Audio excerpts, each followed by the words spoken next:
Welcome, everyone. Really excited to have you here today.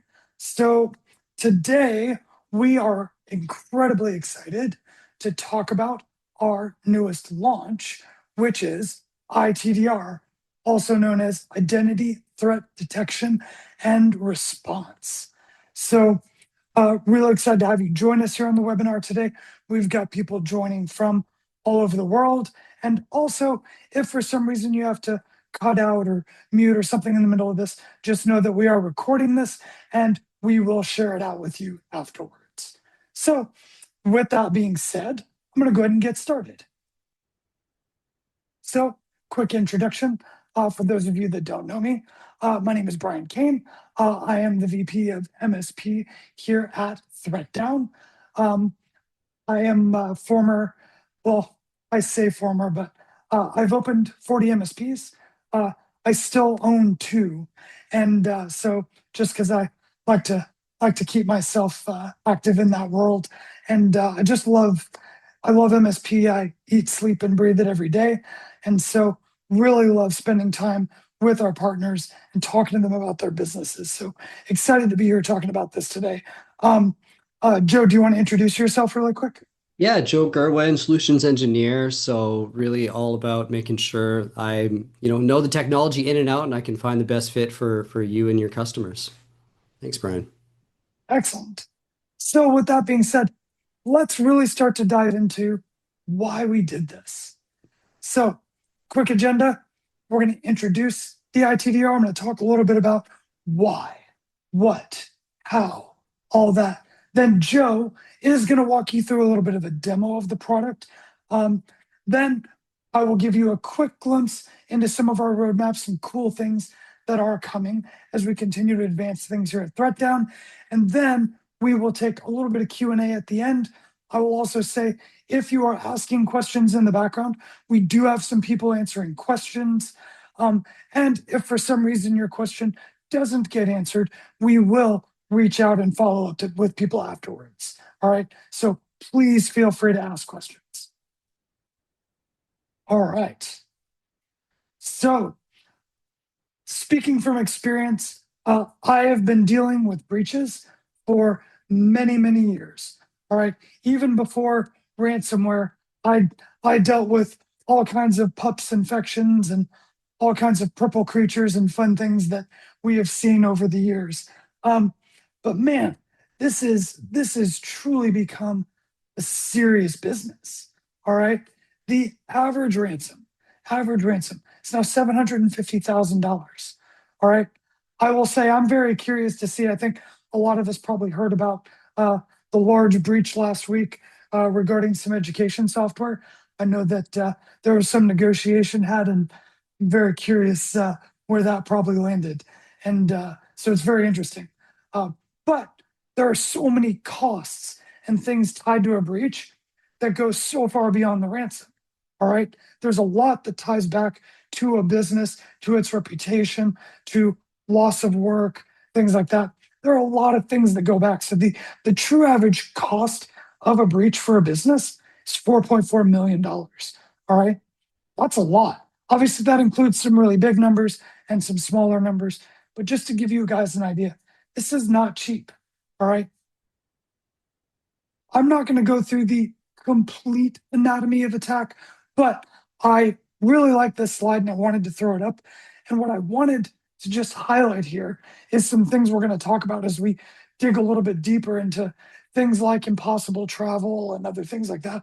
What I want to talk about is the length of time and the path that happens a lot of times when we get a breach, right? Sometimes we think, oh man, this customer got ransomware. This must have happened, someone broke in this morning and then they immediately got ransomed. Now, does that happen? Sure, sometimes it does.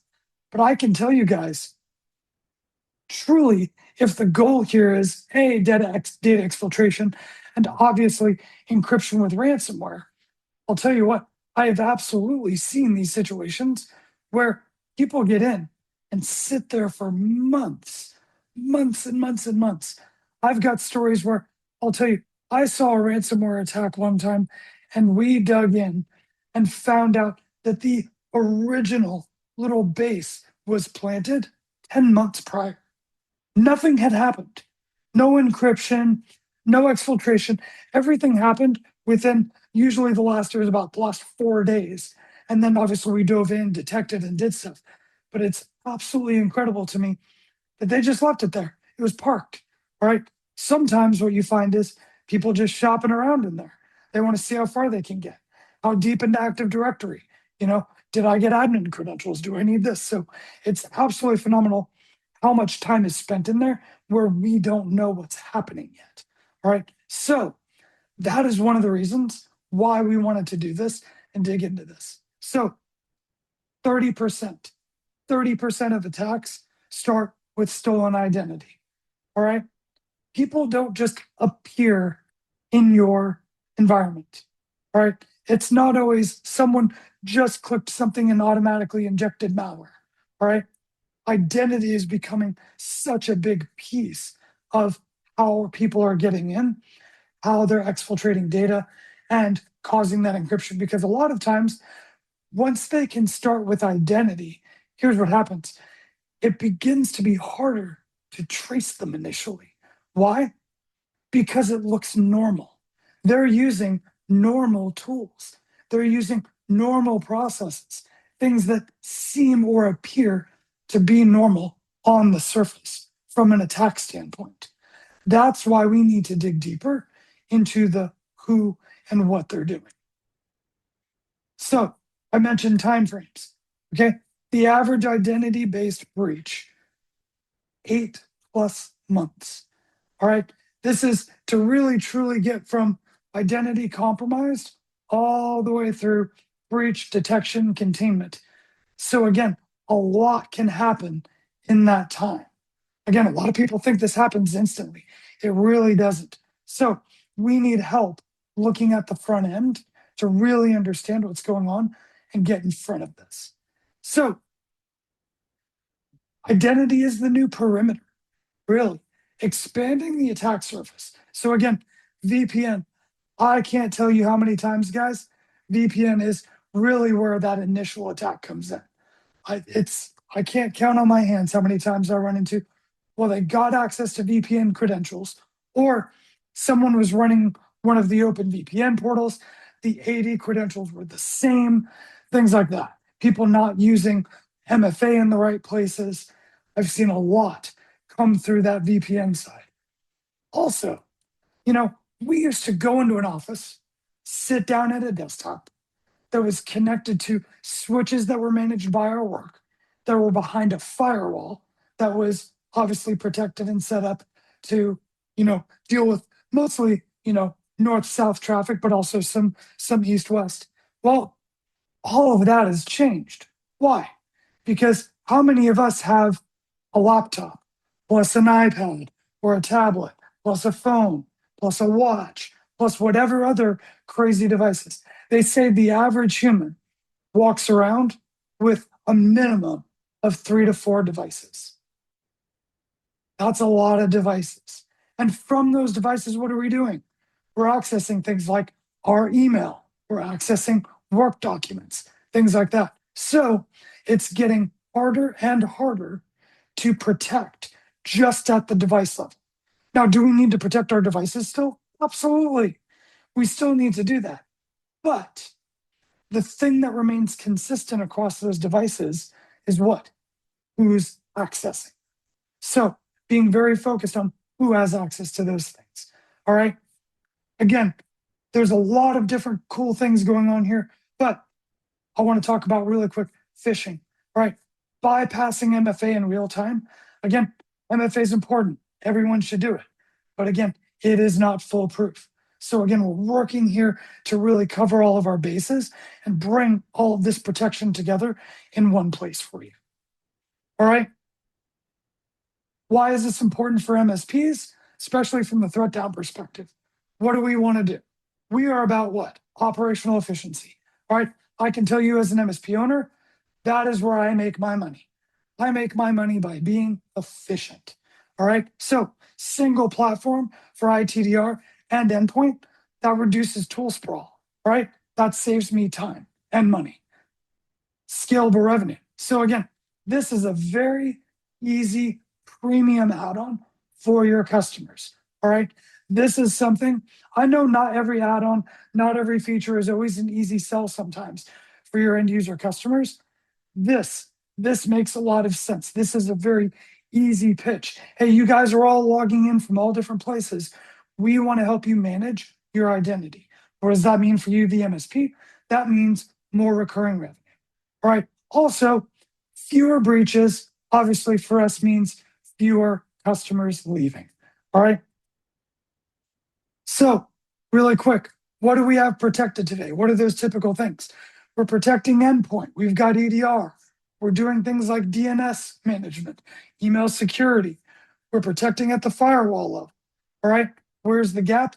This is why we felt like ITDR was the right next step for us. This is why we felt this was the move. This is the gap here.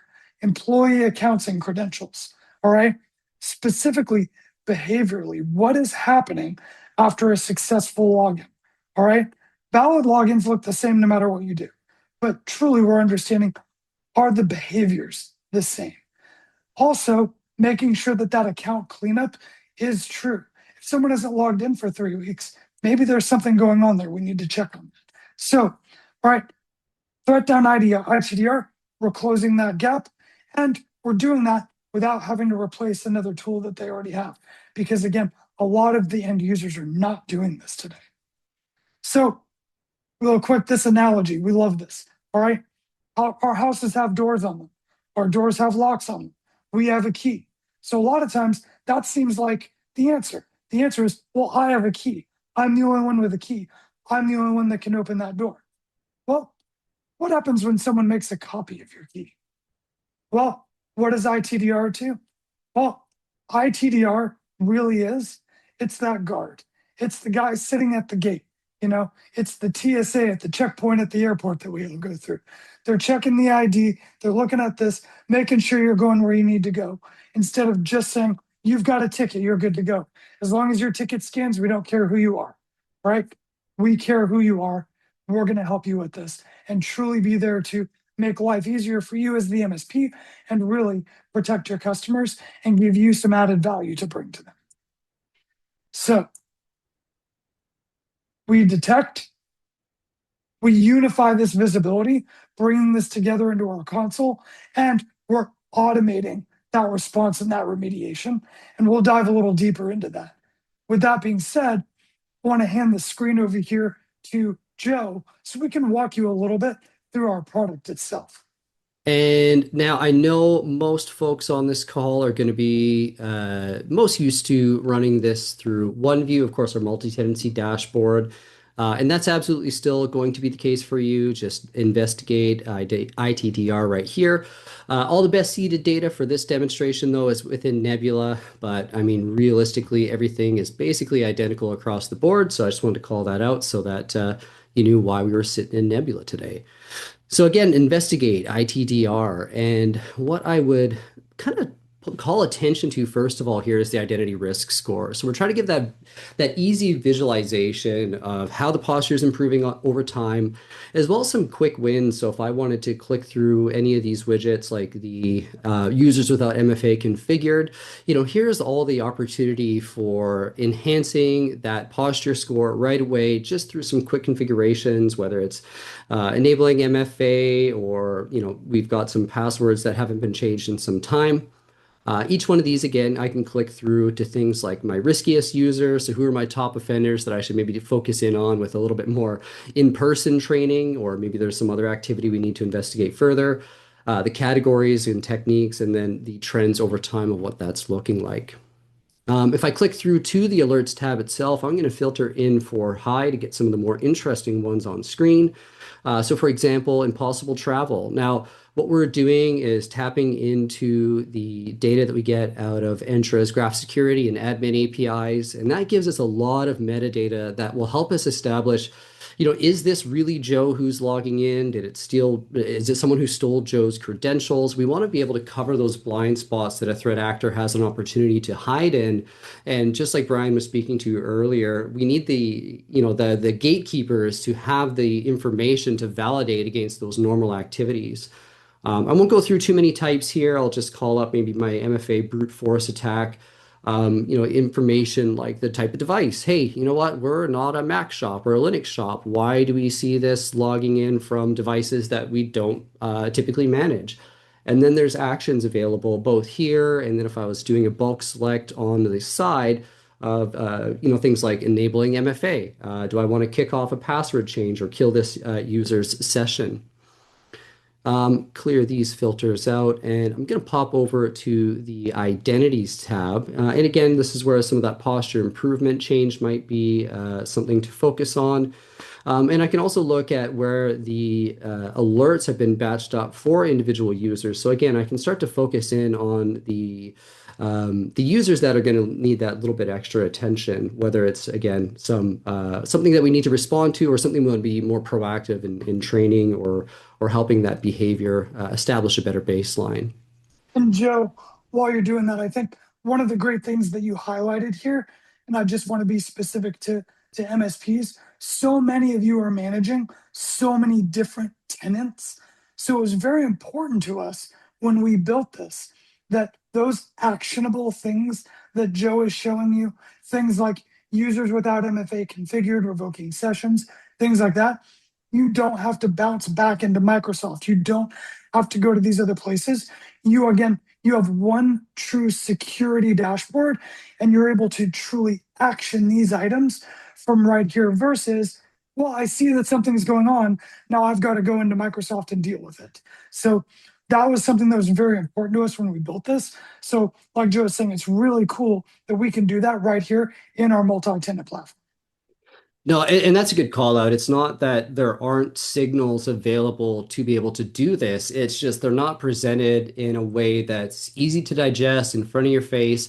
It's really about getting the right eyes on the information so that we can stay ahead of these things. So speaking of the Microsoft world again, when I talk about Entra, specifically it's the MS Graph and O365 admin API. So configuration is literally just enter the admin credentials and authorize the integration. It takes less than 5 minutes, even if you have to wait for an MFA push. When it comes to Okta, I don't have it directly connected right now, but we just need the domain and the API token. Now, for on-prem Active Directory, that is also covered, and we have our EDR agent. And I think that's also an important factor to think about is we would, in most instances, have our endpoint detection and response deployed to computers. So not only can we see the activity no matter where it's happening from the Microsoft side, but we can correlate that to activity on the endpoint and see, well, did this turn into a real threat that we have to worry about? Additionally, we don't want to only rely on the data that comes out of Microsoft. Yes, we're going to, or Okta for that matter. Like, yes, we're going to get impossible travel. Yes, we're going to get some of those things. But I also have an opportunity to say, look, I have a group of users that works from, say, North America only. So I'm going to put those countries in place and say everything outside of those geos, if I see activity, that becomes another indicator that this behavior, this login is not something that we expect. It's outside normal user behavior. And I've also put in place my Monday to Friday and then UTC, a broad gap of West Coast to East Coast times, because I know, all right, for this group, they might be all over the place, but I do want to make sure if they're working from outside North America or North American working hours, that's odd. Let's focus in on that a little bit more specifically. Now, one of the things that you might have caught on the identity screen is dark web monitoring. So once we've synced in Entra or Okta, by default, we are going to take the email addresses for those users and run them against data breaches that have hit the dark web. So ideally, we can get ahead of those data leaks that could turn into an issue down the line. And it's not specifically just, hey, this is a Microsoft login. It's looking at that email address and do we have any leaked passwords that could be associated? And then if I needed to manually select or deselect individual users, I can do that right here as well. Now, there's also been a couple new notifications and reports that have been added to go along with this. I'm going to click into my ITDR. In this case, I've just configured for some high and critical alerts. So of course, just select the type here as ITDR or ITA, I should say. And then severity level is the one that I wanted to focus in on here. In this case, I said, you know what, if it's a high or critical, I want to make sure I get an email notification. Of course, there's some other options here as well. Or I might focus on certain categories. Maybe if there's a brute force attempt, I might want to try to be more responsive on that. Or maybe there's certain identities or groups. So for example, if my CEO is getting hacked, I want to make sure that I'm really, really responsive to that. Of course, everybody's important, but I do want to jump at where business account compromise could be the most detrimental to the organization. Let me fix this so I can get to the next screen. And then, I mentioned email for my default, but of course, we also have our ThreatDown admin app that you can receive notifications on. Slack, Teams, or just custom webhooks can be configured here as well. Additionally, with the reporting side of it, I won't click through too much of this one because it's pretty straightforward. Do I want to get this on a particular cadence, be it daily, weekly, monthly, or on demand? And we have some samples we can share here with you guys, but I just wanted to bring up a couple of options. So both the executive and the technical level. So is this something that we wanted to be more granular on or something a little bit more high level? Both of those are available on demand or as a regular cadence that can get delivered to you. Now, one of the last things I wanted to call out is the bonus of having both our managed services and ITDR. That just by nature of having those two licenses turns this into a managed ITDR. So especially beneficial when there are those, very late night breaches or activities that are occurring that require some investigation.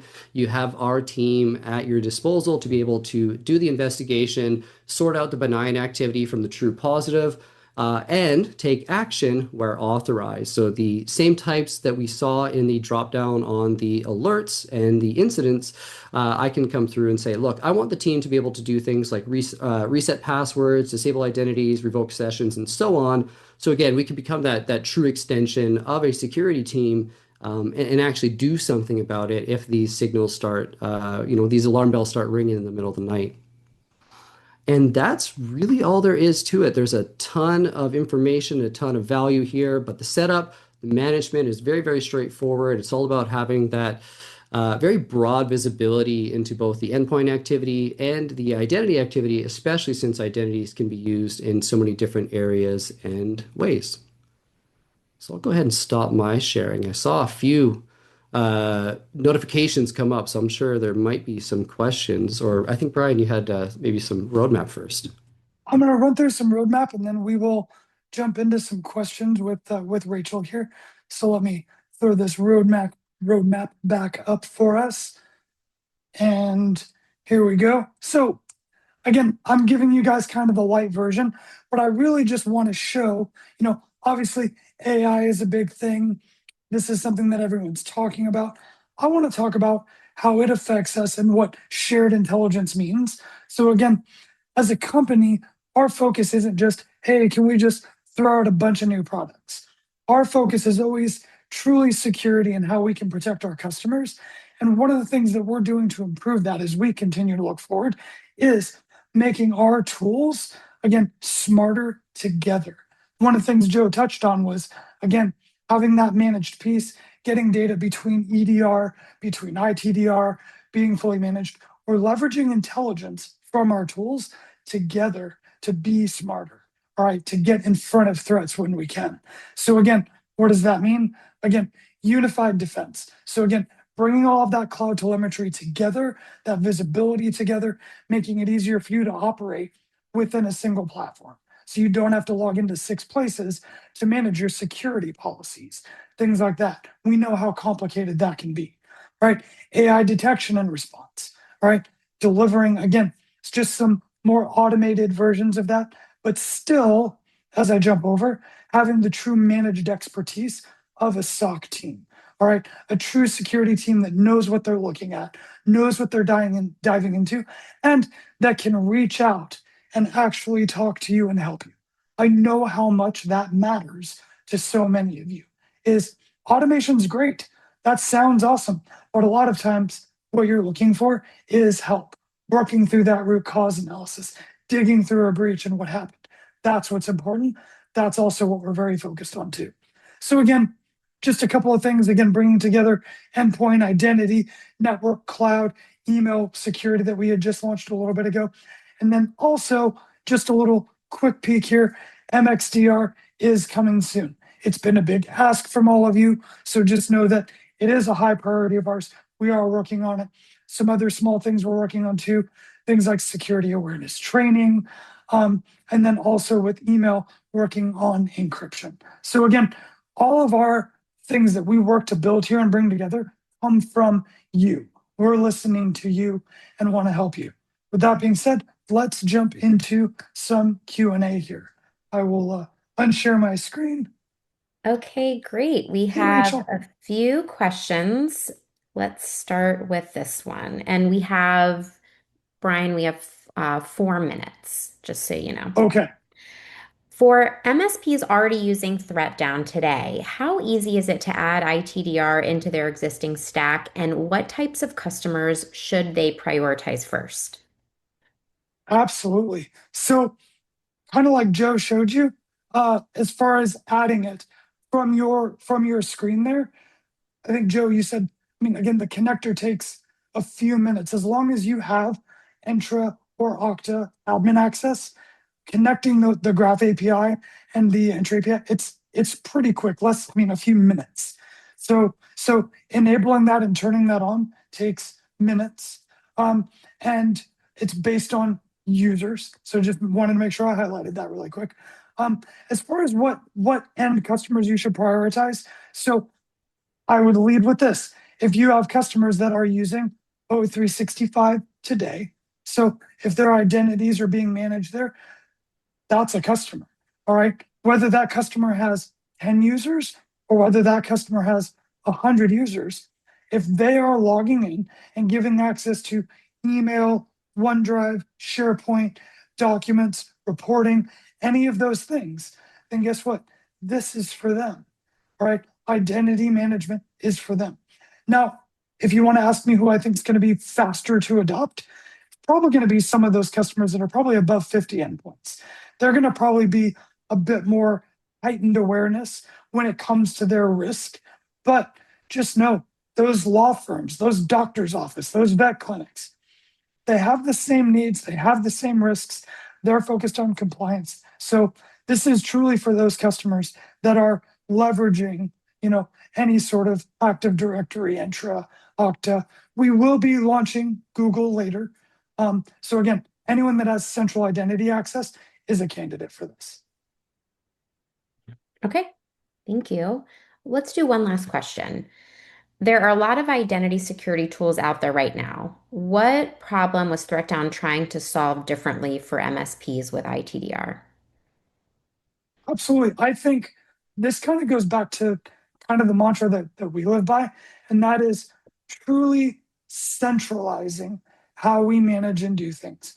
I personally, I know what it's like to have 7 different consoles up and have to make a policy change here, then here, then here, then here.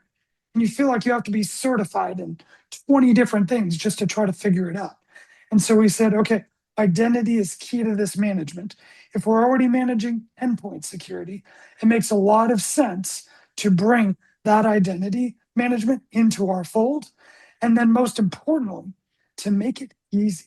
So we wanted to take and build an identity tool that was easy to manage, could be centrally managed across multiple sites, and to be competitive and affordable and make this easily accessible for MSPs and their customers. So yes, there are other tools out there. Our focus was on centralizing this, making this easy, and bringing it to MSPs. All right, great. Well, thank you, Brian. Thank you, Joe. That's it for today's webinar. And as Brian mentioned at the beginning, we did record this and we will share out the recording if you'd like to revisit anything or share this with your team. So thank you so much. Thanks, everyone. Thank you.